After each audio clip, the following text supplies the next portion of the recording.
This is the story of a man named Stanley. Stanley worked for a company in a big building where he was employee number 427. Employee number 427's job was simple. He sat at his desk in room 427 and he pushed buttons on a keyboard. Orders came to him through a monitor on his desk, telling him what buttons to push, how long to push them, and in what order. This is what employee 427 did every day of every month of every year. And although others might have considered it soul-rending, Stanley relished every moment that the orders came in, as though he had been made exactly for this job. And Stanley was happy. And then one day, something very peculiar happened. Something that would forever change Stanley. Something he would never quite forget.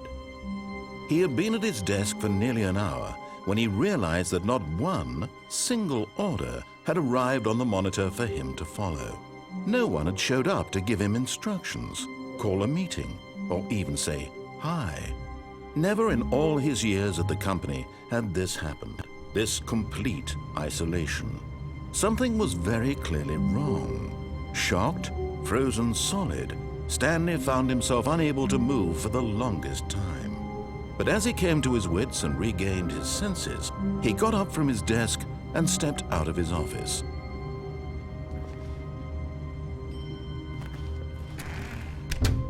But Stanley simply couldn't handle the pressure. What if he had to make a decision? What if a crucial outcome fell under his responsibility? He had never been trained for that. No. This couldn't go any way except badly. The thing to do now, Stanley thought to himself, is to wait. Nothing will hurt me. Nothing will break me. In here I can be happy forever. I will be happy. Stanley waited.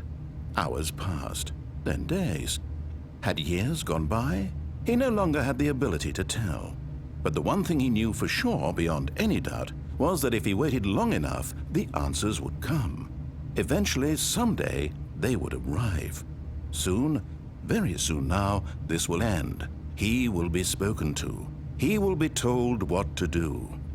Now it's just a little bit closer. Now it's even closer. Here it comes.